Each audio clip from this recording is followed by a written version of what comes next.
Greetings everyone and welcome. It's Sunday once more, which means it's time for yet another episode of the Captain's Table.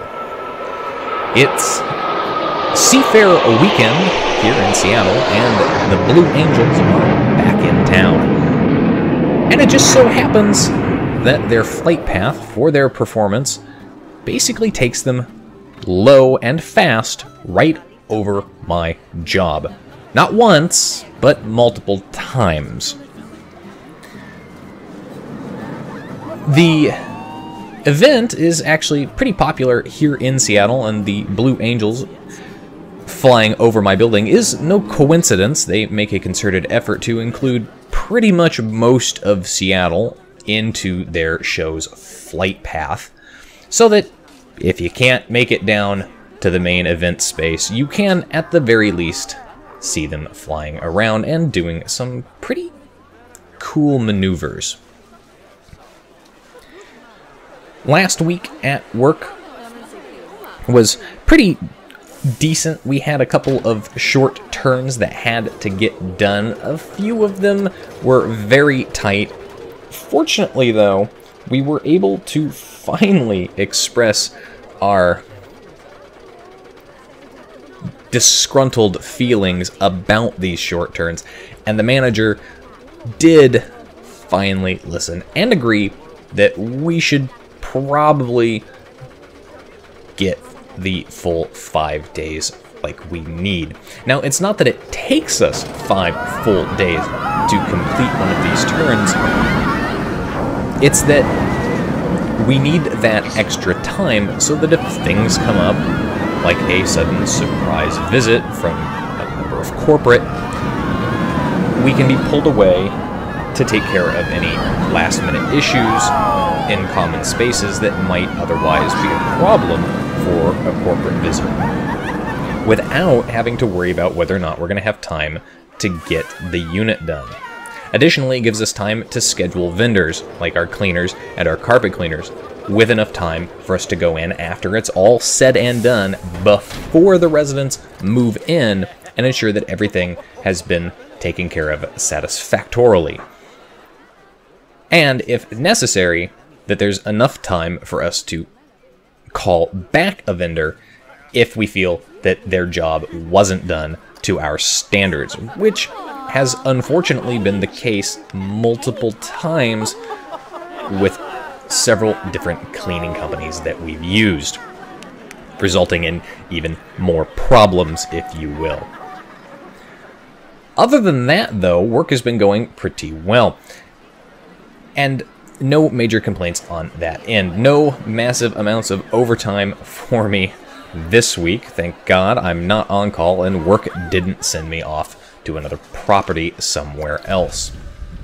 I did, however, have to go to our neighboring property, just kitty corner across the street, because their service supervisor, it's the only one at that building, went on vacation, and his trashes and recycles needed to be taken care of. Unfortunately, the way his trash is set up, the way it's located, and the concrete that's outside of the trash room, which is a stamped concrete, is very rough, and it's very hard to get his dumpster back into the appropriate position. And I think I might have pulled a muscle in my back in the process of manhandling that can back into its place. And I didn't do that just once this last week. I had to do it twice. So, as of today, my back is not particularly happy with me. And I'm really hoping that it's just a muscle strain and not something more serious. Now, in non-work related news, I finally retired my old PC monitor. Now, for those of you who might not be aware, I have 2 different PCs that I use in conjunction with each other. The first PC, PC Green, is my old gaming PC, is now my entertainment PC, and I usually keep it up and running off to the side when I'm doing things like live streaming or recording a video or even playing World of Warships or any other game so that I can have additional media going on, while simultaneously not overworking my CPU, GPU, and hogging up RAM on my gaming PC. Very important. But PC Green, for the longest time here, has been using one particular monitor. That monitor is an old Gateway Plasma. A 24-inch Gateway Plasma, 1080p, in native resolution 1900 by 1200.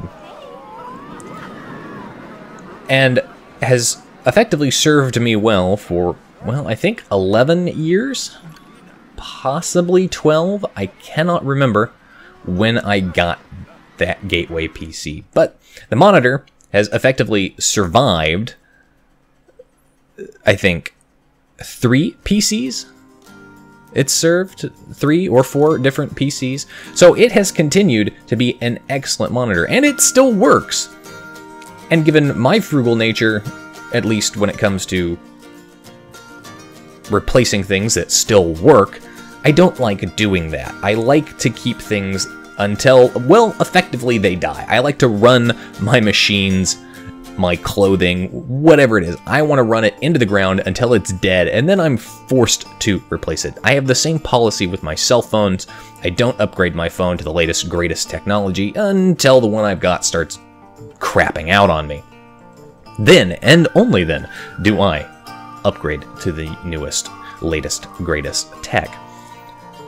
In this case, however, it wasn't that that monitor stopped functioning. It wasn't that it wasn't a fantastic monitor. It was instead, in fact, that it's hot here in Seattle this summer, and that Gateway monitor, which is a plasma, throws out a lot of heat. If you've ever used a plasma, had a plasma TV, had a plasma monitor, you will be well aware of what I'm talking about. Those things throw off a lot of heat when they're on, especially when you're doing a lot of gaming, especially when you're doing a lot of things that have a lot of different colors on the screen. But even when they're just sitting on your desktop, they're still throwing out a lot of heat.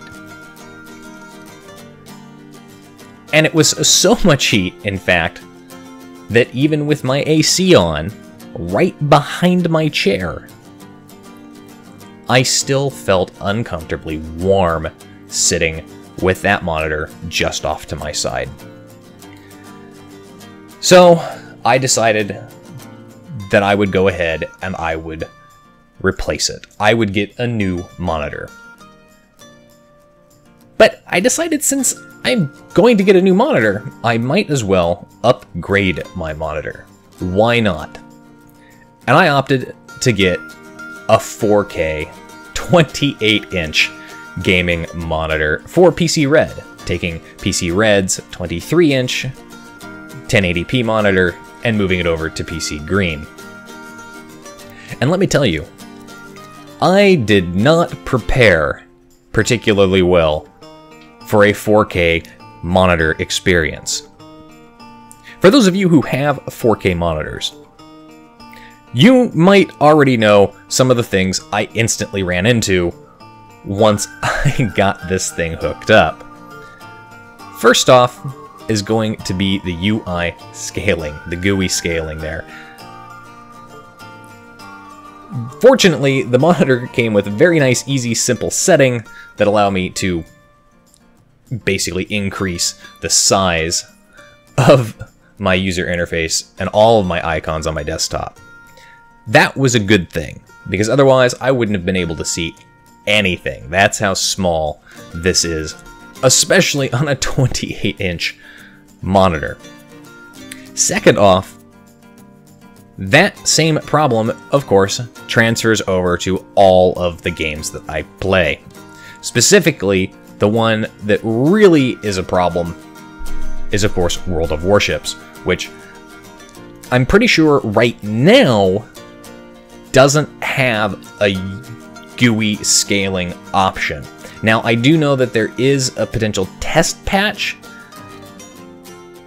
that's out that has that included in it, but I'm not entirely sure.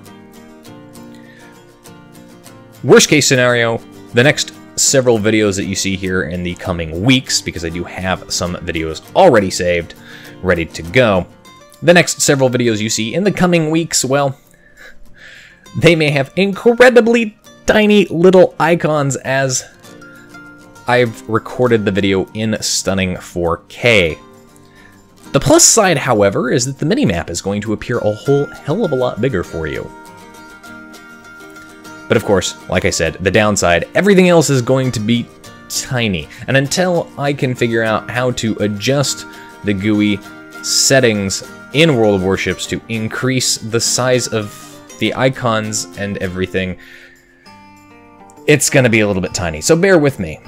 And no, I don't necessarily want to switch back to 1080p because it actually looks a little blurry. Just a little bit. I'm not saying it's totally, outrageous and completely unplayable that way, but it just doesn't quite feel right. Now, fortunately for me, my PC, my graphics card, my RAM, and CPU are all powerful enough that I can actually play World of Warships in 4K without seeing really any drop in my frame rates. At least the few battles that I have played in 4K. Now, as for World of Warships, I haven't actually been playing World of Warships much at all this last week. I think I played a total of 3, maybe 4 games. And that's just because I've been tired and I hurt and I don't particularly want to do anything other than sit back, relax, and play a little bit of the game that's on your screen, which is Planet Coaster. I love tycoon and business management style games, especially ones where I get to design the scenery, where I get to design the buildings, and I get to design the rides and make them fun, and ones where I can go and then ride the roller coasters that I have created. Always, always fun. Next week, or I should say next weekend, I am going to have a guest over that may be a little problematic for getting a Captain's Table video out to you next Sunday. I don't think it'll be too problematic getting future World of Warships videos out to you the following week, although they may be a day late or a day off there. And the guest that I'm having over is, well, it's my dad's parrot. Now, we all know and we all love my little parrot, and she can get kind of vocal from time to time. My dad's parrot, on the other hand, is significantly more vocal, with significantly louder, ear-piercing, wall-penetrating screams.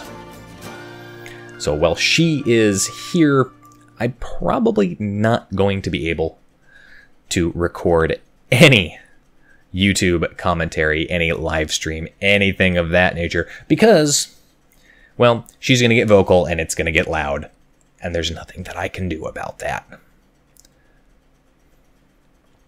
Anyway, that's it for this week's episode of the Captain's Table. I hope you're all having a wonderful weekend, and I'll see you next time. This is Captain Rye, signing off.